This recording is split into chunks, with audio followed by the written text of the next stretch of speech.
Merci d'avoir choisi Moto TV. Voici les informations pour vous. Les sommaires et dit que les harcèlements sexuels en milieu scolaire persistent malgré les efforts de sensibilisation. L'association pour la défense des droits de la femme, ADDF, accuse toujours entre 5 et 7 filles. 7 filles qui viennent chaque année dénoncer des comportements qu'elles subissent de la part de certains enseignants. Cette association féminine plaide pour la multiplication des sensibilisations dans les écoles. C'est tout pour les sommaires. Bienvenue sur les détails. D'abord, cette page de l'Université de l'Assomption au Congo, le premier séminaire de l'école doctorale de l'Université de l'Assomption au Congo UAC a pris fin. Ceci marque une étape importante dans l'évolution du troisième cycle de cette institution.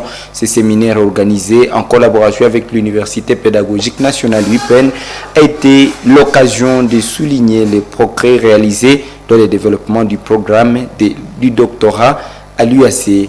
Les reportages que vous allez suivre. Le professeur Wilfried Kibanda, directeur du centre de recherche de l'Université de l'Assomption Congo UAC, encourage les enseignants et autres professionnels à soumettre leur candidature pour la licence spéciale destinée à ceux qui souhaitent rejoindre le prochain lot d'étudiants de l'école doctorale. Selon lui, cette licence est une porte d'entrée pour ceux qui aspirent pour poursuivre un parcours académique de haut niveau. Notre mission, c'est d'appuyer l'enseignement supérieur de notre région qui est sous l'impératif de la spécialisation pour la qualification des enseignants. Donc tout ce que nous pouvons demander, c'est le soutien, s'il y avait des possibilités de libéralité, d'appuyer ces enseignants qui viennent de tous les établissements de la région et qui sont les formateurs de nos jeunes. L'école doctorale de l'UAC représente ainsi une avancée significative pour les systèmes éducatifs congolais en offrant aux étudiants une formation de qualité tout en tenant en compte leurs contraintes professionnelles.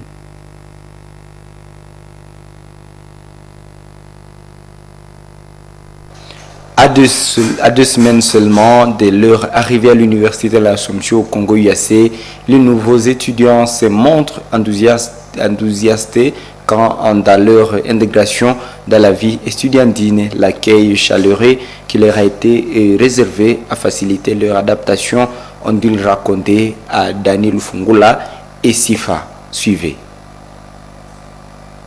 Mardi 12 novembre, plusieurs d'entre les nouveaux étudiants ont partagé leurs impressions devant la caméra de Moto TV. Depuis le 28 octobre 2024, date du lancement officiel de l'année académique, ces nouveaux inscrits ont progressivement pris leur marque dans cet environnement académique. Zando François, étudiant en informatique appliquée à la gestion des entreprises, souligne que l'accueil à l'UAC a été particulièrement bienveillant et lui permet de se sentir à l'aise dans ce nouvel environnement. Vraiment, à l'université, je me sens très bien. J'ai été bien accueilli au sein de l'université de l'Assomption au Congo. Je suis ravi d'être un des étudiants de cette institution. Et vraiment, je suis bien à l'aise ici. Maliki Benita, également inscrite dans la même filière, remarque que les enseignements à l'UAC ressemblent à ceux qu'elle a déjà reçus, ce qui facilite ainsi son adaptation rapide. Pour ceux qui ont peur de l'université, je ne sais pas quoi leur dire, mais ils ne devraient pas avoir peur de l'université parce qu'il n'y a rien de grave ici. Il suffit juste d'être appliqué et de faire tout ce qu'on vous demande et tout ira de soi. Pierre Tambélé, étudiant en sciences appliquées dans le département de génie civil, se félicite de la méthode d'enseignement à l'UAC qu'il trouve claire et compréhensible, ce qui lui permet de bien suivre les cours. Oui, j'apprécie aussi d'abord les professeurs éthicaux qui nous enseignent parce qu'ils savent comment aborder avec les nouveaux. Je crois que là, tout le monde s'en sort. Quant à Merveille, inscrite en architecture, elle admet que les cours peuvent être complexes, mais elle assure que la clé réside dans la concentration pour surmonter les difficultés. J'ai eu calculus, l'algèbre, aussi l'informatique. Tu n'as pas peur de ça? Non, pas tellement parce que le professeur nous encourage et nous facilite déjà la compréhension. Est-ce que c'est facile? On ne peut pas dire que c'est facile, mais je m'adapte. En parallèle, à Congo, pour les étudiants dont les résultats aux examens d'État étaient en deçà des attentes, se tiendra le 15 et le 16 novembre prochain. Cela leur donnera une chance de régulariser leur inscription à l'université.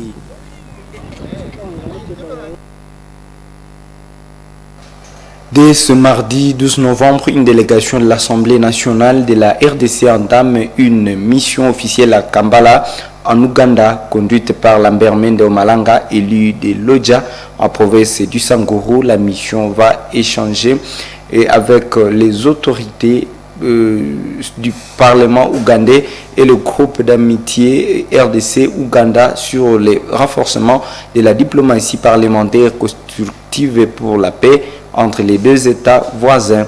Joël Tali nous a fait le point dans ses récits. Annoncé la semaine dernière, une délégation de l'Assemblée nationale est enfin mise sur pied pour une mission à Kampala en Ouganda. C'est dans ce cadre que le bureau de l'Assemblée nationale a donné des orientations et fixé les termes de référence au cours d'un échange tenu la veille du départ. Selon la cellule de communication de l'Assemblée nationale, cette initiative fait suite aux échanges que le président de l'Assemblée nationale Vital Kamerhe a eu avec son homologue ougandaise Anita Among à Accra au Ghana en marge de la deuxième assemblée générale de la conférence des présidents des parlements africains. Les deux présidents des deux chambres se sont convenus de renforcer la coopération parlementaire entre les chambres des deux pays en appui à la coopération bilatérale traditionnelle entre les deux gouvernements. Nous sommes venus rencontrer le président et les membres du bureau qui l'entouraient pour recevoir les termes de référence de cette mission, qui est une mission interparlementaire d'établissement d'une coordination bilatérale entre le Parlement de la République démocratique du Congo et le Parlement de l'Ouganda, pays voisin de la République démocratique du Congo, avec lequel nous lie une série d'accords, notamment la mutualisation des forces qui se déroule maintenant dans certaines provinces de l'Est contre les forces terroristes des ADF NALU qui subissent quand même quelques échecs, et nous voudrions comprendre comment améliorer cette collaboration qui s'est mise en route entre notre gouvernement et le gouvernement ougandais. Nous sommes un parlement responsable, représentatif des intérêts du peuple congolais, et nous allons au contact de nos homologues ougandais qui représentent pour leur part les intérêts du peuple ougandais. Au mois d'octobre dernier, les armées congolaises FARDC et ougandaises et UPDF ont décidé de poursuivre leurs opérations conjointes contre les rebelles ADF dans les provinces du Nord Kivu et en Ituri. Elles ont pris cette décision à Kinshasa à l'issue des 2 jours d'évaluation de leurs activités ayant débuté le 30 novembre 2021 dans ces deux provinces situées dans l'est de la RDC. Récemment, le chef de l'État Félix Tshisekedi a séjourné en Ouganda où il a eu des échanges avec son homologue Yoweri Museveni. Même si le contenu des échanges n'était pas révélé, les deux personnalités ont échangé autour de plusieurs questions de coopération bilatérale. En province de l'Ituri, 400 militaires des forces armées de la République démocratique du Congo FARDC viennent d'être formés en tactique de tir, maniement d'armes et patrouille. Cette formation a été faite par la MONUSCO en collaboration avec les autorités militaires. Suivez ces récits de Monampenzi Manzekeli.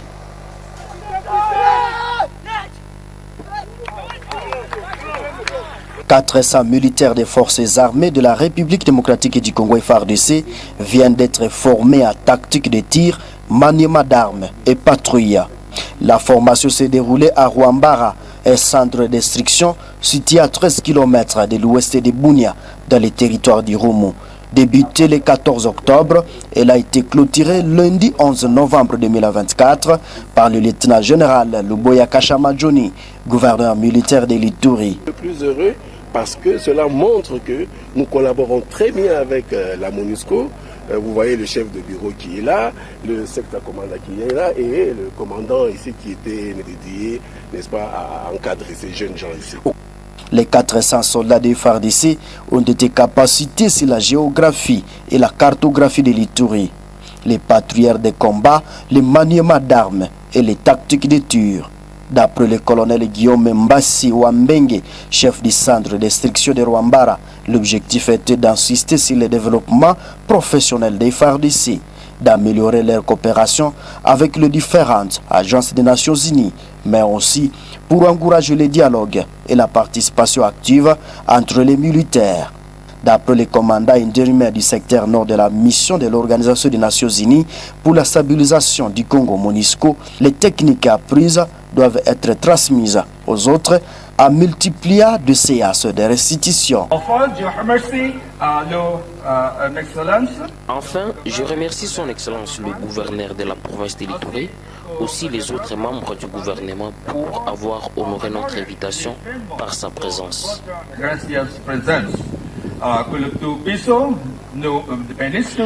Le colonel Taïka précise que les militaires formés doivent mettre l'accent sur la protection des civils, surtout les femmes et les AFA, dans les lieux où ils seront déployés. De ce côté, l'autorité provinciale a réaffirmé la détermination de l'armée dans la traque des groupes armés talocaux qu'étrangers opérant à Ituri.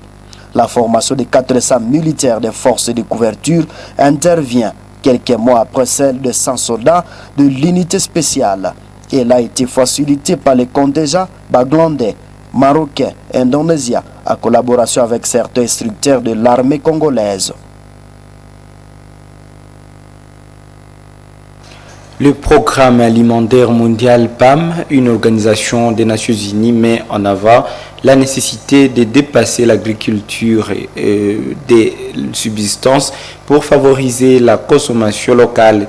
Dans cette optique, le PAM incite la population à développer les grandes plantations de cultures afin de stimuler la production agricole en grande échelle et d'améliorer la sécurité alimentaire. Lors d'une conférence de presse tenue le week-end dernier à Butembo, l'équipe de communication du PAM en RDC appelle les agriculteurs, des producteurs locaux à intensifier leurs efforts pour devenir des fournisseurs clés en cas de besoin d'assistance alimentaire.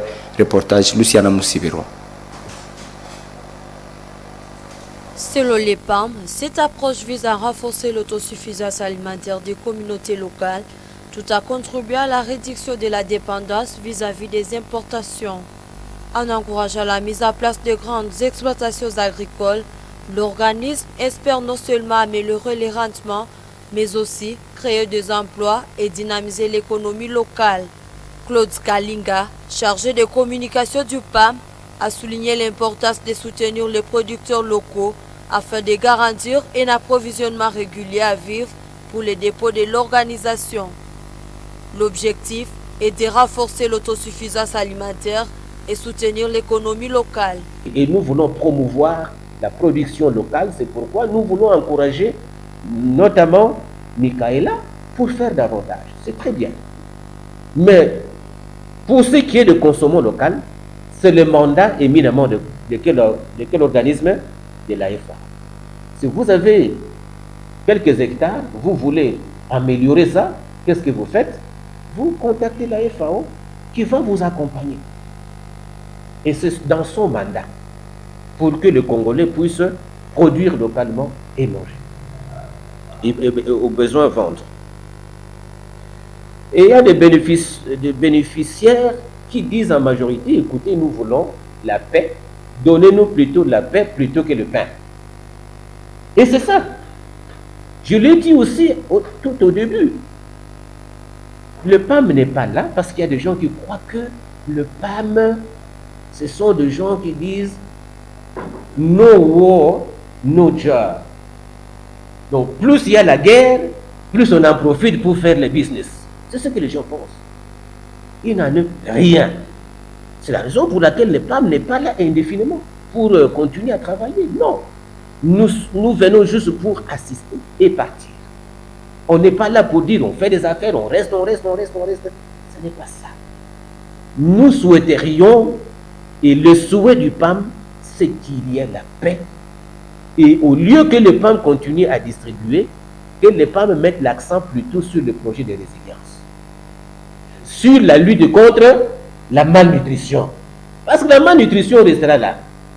Les gens auront toujours besoin d'un appui pour leur projet de résilience.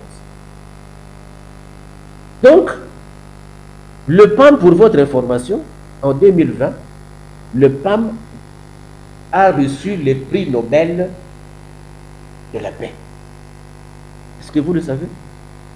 Prix Nobel de la paix 2020, c'était le PAM. Pourquoi le PAM qui distribue de l'argent et de vivres, pourquoi on lui décerne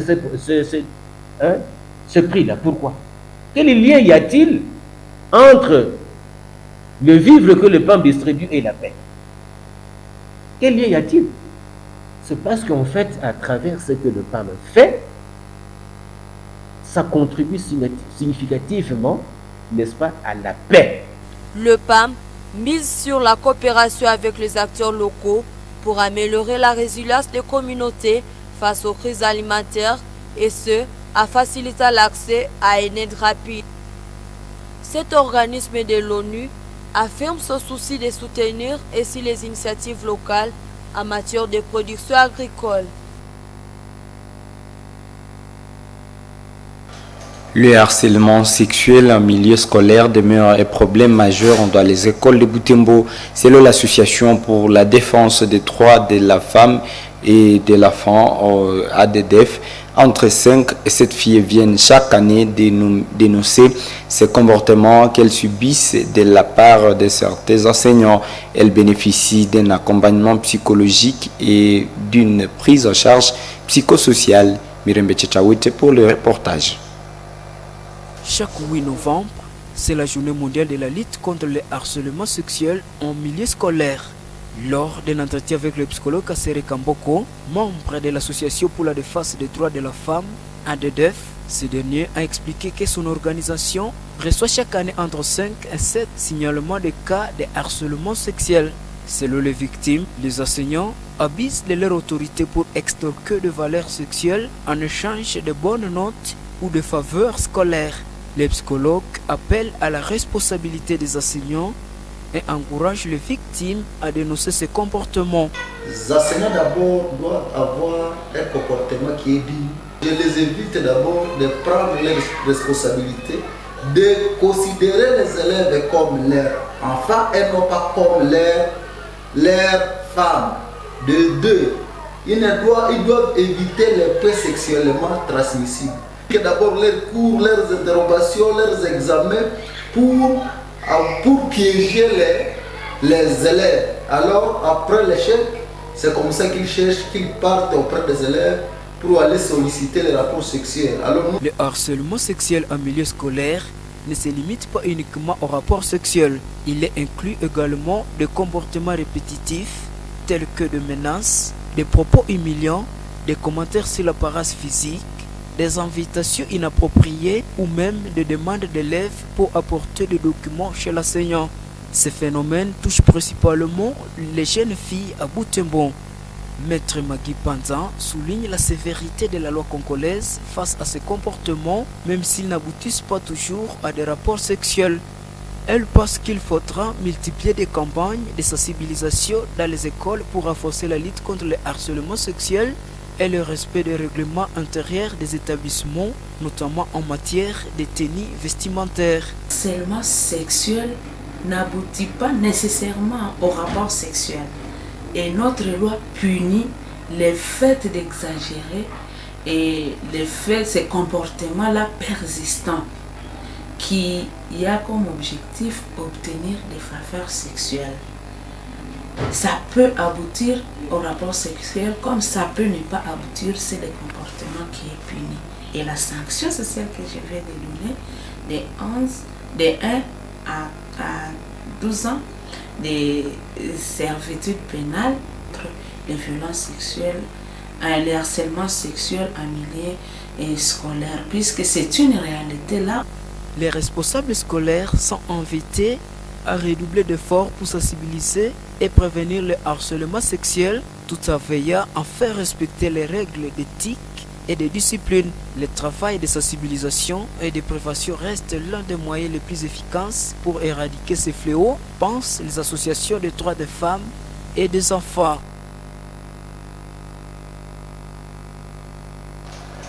La peinture, qualifiée de troisième art à côté de l'architecture, la sculpture, la musique et la poésie, reste pratiquée normalement, non seulement en termes de passion artistique, mais aussi comme un métier qui profite à la survie de plusieurs personnes dans la communauté.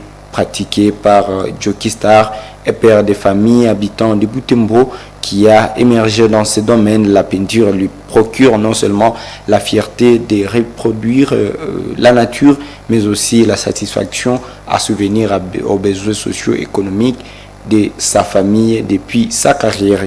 Suivez le portrait de l'artiste peintre Joki Star, réalisé par Promesse Mouhiana. Kambale Kaanza Gervais, connu sous la célébrité de Joki Star, a débuté sa carrière de peintre depuis les années 77. Fils de Muhindo Raphaël et Agatha Kalibanda, Joki Star est père de 6 enfants, dont 3 garçons et 3 filles. Dans son parcours scolaire, il obtient son diplôme d'état en maths physique à l'Institut Vunki. Sa passion pour son métier de peinture constitue le socle de sa réussite professionnelle. Moi, la peinture, c'est la vie. La peinture est dans les veines. La peinture, c'est qui dans mon sang. Quand je ne dessine pas vraiment, je ne me sens pas bien. Donc la peinture, c'est ce qui me procure quelque chose, c'est ce qui me donne l'argent. Je prends ça comme mon métier. C'est mon métier, quoi. Je professionnalise ça. Artiste passionné, ce qui émerveille Joki Star dans son métier, c'est la beauté des couleurs et la capacité de reproduire la splendeur du monde que lui offre sa profession. Ce qui m'intéresse, ce sont les jeux de couleurs, l'inspiration. Donc, immortaliser la nature, quoi, de ma manière. C'est de cette façon que je préfère la peinture, les arts plastiques. Donc, ce que vous aimez, vous devez l'entreprendre et continuer à professionnaliser ça. Des tableaux peints par Joki Star avec des thématiques variées sont observés dans plusieurs endroits à ville de Butembo et ailleurs. Rencontré en action dans son atelier Basol Paint, cet artiste représente des tableaux de familles africaines autour du feu.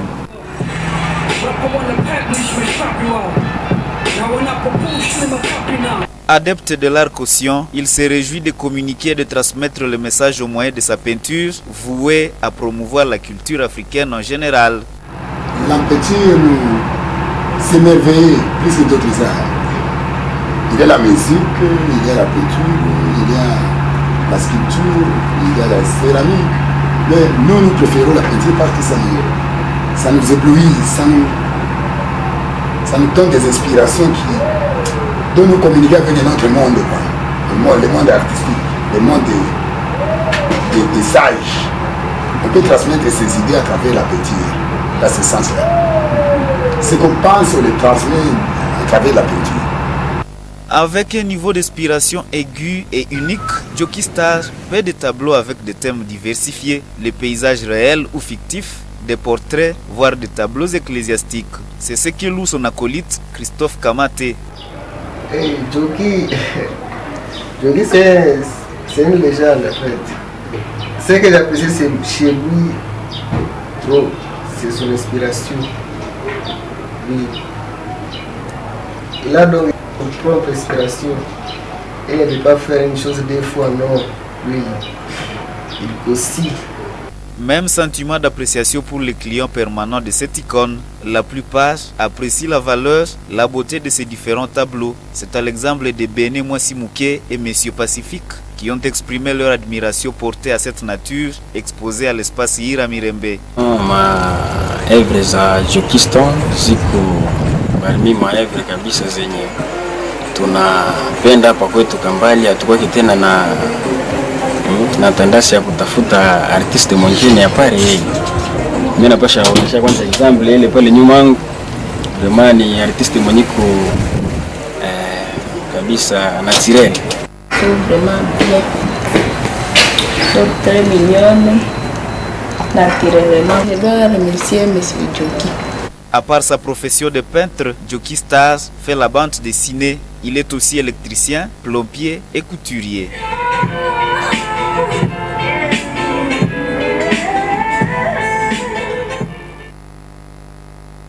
Et c'est par cette page que nous mettons fait à notre journal. Merci de l'avoir suivi. Au revoir.